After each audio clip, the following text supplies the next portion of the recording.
Good morning, people. Told y'all I'll be on here a lot more often. Oh my god.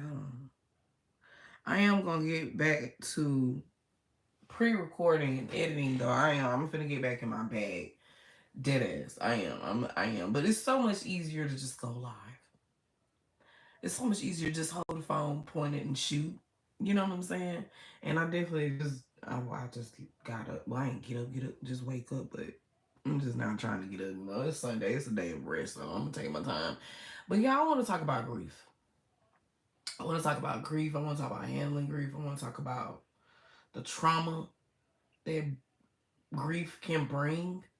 And I speak a little bit about that in my first book, self-love, my self-love book. But I want to really get into a personal, like I love to make things personal because vulnerability is a superpower to which we all connect to other people. And I want to share how grief has ultimately shaped my life, right? So I come from a very close knit family, very close knit. Actually, we was just together last night, but a very close knit family where the actually, uh, I'm gonna show y'all my. Let me show y'all my family. This that is my great grandmother. That's my grandmother. Can't you tell? Don't I look like my granny a little bit? And then this is all her children, right? So this is the start of our family. And look at a picture of me and my granddaddy. My granddaddy with chocolates. But yeah, so this is the beginning, right? For us anyway. From as far as what we can for me, I'll say. Of course, family don't begin there because she had parents. My great grandmother had parents, and they had parents, and so on and so forth. But you know how family is, where you really just start yourself, whoever is the oldest in your family, who you know. So my great grandmother died when she was 91. So anyway, so all of them and all of their children, for the most part, grew up close, right? First cousins. And you see how many of them is? There's seven of them, and everybody had more than one child. So you do the math that way. Hi, Kira. So anyway, I came from a close big family, and my great grandmother passing was the start of me understanding grief. And my great grandmother passed. I was 10. Yeah, I was 10, going on 11. And after she passed, that was when I started to understand grief, what grief was, what it really looked like. Because even though I didn't grow up being raised by my great grandmother was always a part of my life, like always, up until, of course, when she passed, because I come from a close knit family, right? And what's so strange is I never said this out loud on social media, but at 10 years old, I think I predicted her death.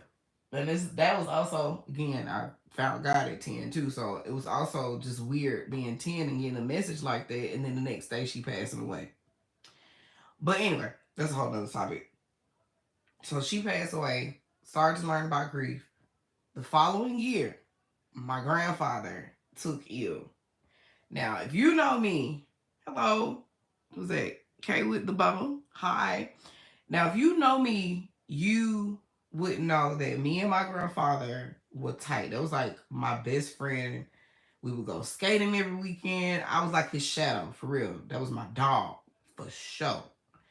And him passing away, that was it, right? That was when I knew, like, me and grief got real acquainted then. The first time, like I said, the first time with my great grandmother, that was it.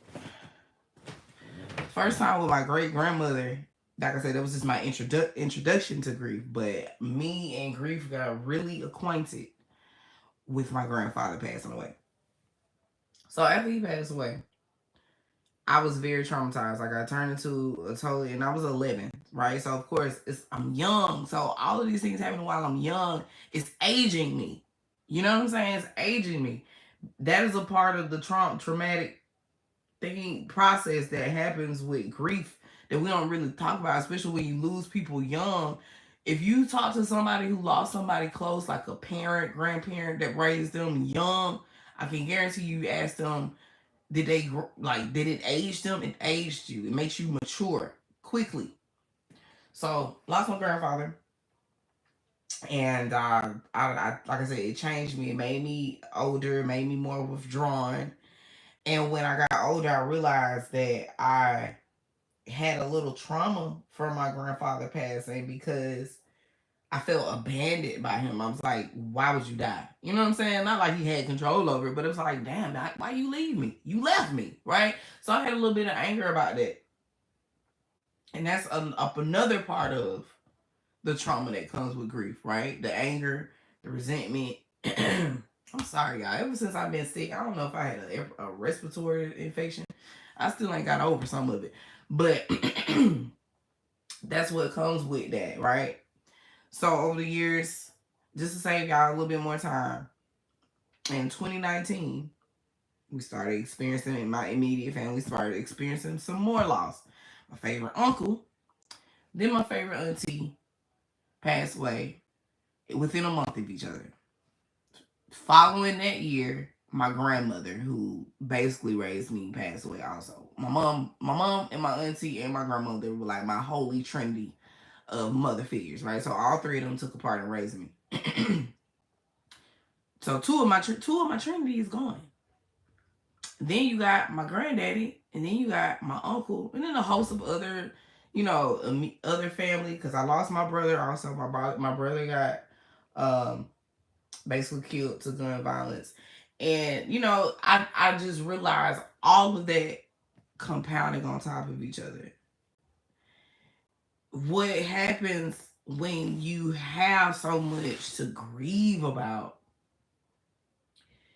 is one or two things. Either you are going to cling to God, or you're gonna be angry at God, right? It's kind of no in between. Like, some people might be a little in between, but for the most part, it's no in between. Some people, especially when it's that much grief, like losing one person is one thing, but losing multiple people, especially in a short span of time, it's either you going to cling to God or you're gonna be angry, right?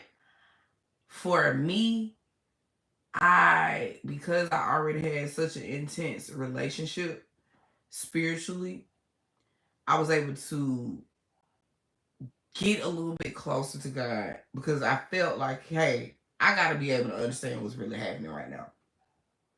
Who else gonna answer that question? There ain't nobody else can. Nobody else can give me the peace and the understanding. So I just was like, hey, I gotta get closer to God. I gotta be more spiritual. I gotta be more in tune with myself right now because this is a lot. And what you don't realize either too is the changes that come about, because I realize now that since their past and the trauma, that how the trauma affected me now is I'm flighty. Like, I used to be able to commit to things, but it's like, no, I want to just keep doing different things. You know what I'm saying? Like, I want to experience all the things because I realize how short life is. I realize how you don't really get a second shot, even though I believe in reincarnation, but you don't get a second shot. Like, you don't consciously get a second shot at things in this life. So it's like, oh my God, everybody's leaving me. And then it's also that thought of, I want to make these people proud because I couldn't do it while they were here. Now I have to do it while they're gone.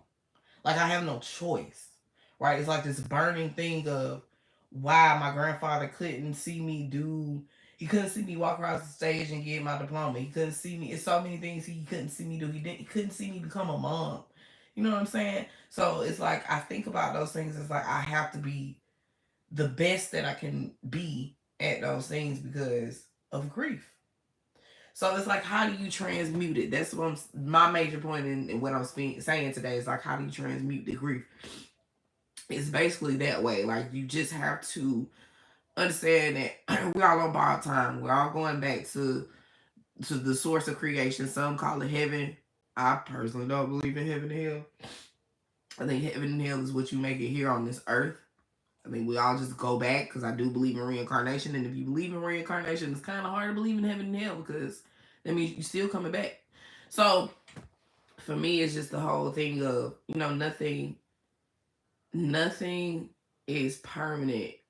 And it just taught me to cherish life more, to cherish the people in my life more, to work and move forward when possible, because you don't always get a shot. You don't always get a chance. You don't always get that chance. And grief is a process. You have to give yourself grace and be okay sometimes when you are angry, because sometimes that anger will still come back. Sometimes you'll be like, damn, man, why they not here? Like, why they not here? I need them here, right? But we can't be selfish, because all of us are gone. None of us are going to stay here. None of us will stay here. And we can't be selfish, because and I guess neglect the fact that death is a part of the process of life. And when you try to act like it's not, all you're doing is setting yourself up to be, I don't know, so grief stricken, to not hardly ever be able to get over it, to it be some days you just can't get out of bed, and you have to learn how to just keep going. These people, they want you to keep going, because trust me, wherever they at on the other side, they doing what they supposed to be doing now. Now they know exactly what they supposed to be doing. So it's really us. It's us being here, feeling that loneliness, having to work through that, having to work through the loneliness, having to work through the understanding of death, having to work through the understanding of your grief. And also, like I said, giving yourself that grace in that time period. And like I said, grace is just being okay with not being okay. That's really what grace is for yourself. Being okay with not being okay. But also just being mindful of, hey, I can't stay right here. I can't stay in this. I can't stay. I have to give myself an allotted time to be in my grief. And then I have to give myself the allotted time to shake out of it. Yeah, you got to give yourself the time to shake out of your grief. And then however long that is up to you, but you don't want it to go too long. You don't want for somebody to be, dead for several years and you're still grieving like it was yesterday. You can't do that. Now, this is going to hit you some days where it feel like it was yesterday, but just staying there in that energy, you won't get nothing done. And then ultimately, it's like you want to commemorate someone's death with sometimes your success. Sometimes you want to be like, you know what? This person on the other side, I know they ruined me on. A lot of people grieve like that, but I think that's a really great way to grieve, because you know that their energy never dies. Energy never dies. It never dies. It just changes. It goes somewhere else. So their energy is still somewhere, understanding, watching, and helping you to do whatever it is that you want to do. And the more people you got on the other side, I'm here to tell y'all, the more people you got on the other side, I don't know what it is. I think because I have so many people on the other side, like all the people who I showed you in that photo is gone except one person. And it's something about when you have people who really loved you, who you actually talk to, and you have so many of those people on the other side, where manifesting it comes so quick. I don't know what it is. I ask for something and it comes very quickly. And it's because I like to make the joke. I got goons on the other side, right? I got people working for me. Right? So just if you are going through something where you just lost somebody, even if you're grieving somebody that's alive, but really if you lost somebody, because it's harder to grieve somebody and they still here. But if you lost somebody and they on the other side, the best advice, like I said, I can give to you is to just keep going and commemorate their name and being successful. Do the things that you want to do the things that maybe they wanted to do and they couldn't do. You know what I'm saying? Make their memory a part of your legacy. You know, understand that, yeah, it hurt. You miss them. You might even feel like you need them, but their energy is still here and can still be tapped into. Y'all, my granddaddy been dead for 20 some odd years, and I dreamed about him just a month ago. He's still here. He's still here with me. They don't go anywhere, and they definitely don't go anywhere. The more spiritual aware you become, you know that they're not gone. You feel them. You start to feel them. They start to come back. They visit you. You know, and just, it's okay to be mad. It's okay to be sad. Don't beat yourself up if it's been years, and sometimes you might cry. Like I said, granddaddy been gone over 20 years. I still cry sometimes. Not like it was yesterday, but sometimes I'm just like, damn, my granddaddy really, man, I wish he was here for this moment. You know what I'm saying? I just want to talk to him real quick. But whatever conversation you want to have with them, you can still have it. You can still have those conversations you want to. You might not hear them come back. Or maybe you might be, sometimes you might have those conversations, you might hear their voice in your head. Sometimes I hear my people's voice come clear in my head. Clear. And I just laugh because it's like, dang, they really don't go anywhere. They don't. Spiritually anyway. But yeah, so I just wanted to tap in on that. I was moved to talk about this because I was just thinking about all the loss I've taken over the years and how people ask me, how is it that you went through that and you still have peace? How is it that you, thank you, it's okay. How is it that you went through that and you still have peace? How is it you went through that and you still, believe, and it's just, I'm gonna attribute it to God, but it's just a positive mindset, for the non-believers, and I definitely support whatever you believe in. If you don't believe in God, it's just always being positive. If you don't believe in God, you still can believe in science, and science will still tell you that when we go here, that energy goes somewhere else, right? It's not going, it's just somewhere else. Where that else is, you might still be able to tap into it because your spirit, you have a spirit just like those people too. So always keep those things in mind. These people are going in body, not in spirit. They live in your heart. They live in your memory. Your memory is the strongest source that you have. Your memory, your brain, your mind is the link to those different spiritual realms, honestly. So I think that's all I gotta say today, And write a letter if you want to. Write a letter to these people. Do what you can to, get therapy out of the situation. It's sort of like science of energy will be transferred. So yeah, exactly. Energy cannot be created nor destroyed. I mean, everything that's been here is still here. Even us, we don't really go to anywhere after we go. After we leave. That's why I believe in reincarnation. But that's a whole other topic. It's a whole other topic. But yeah, definitely, y'all. So I wish you guys a very happy holiday. Happy New Year.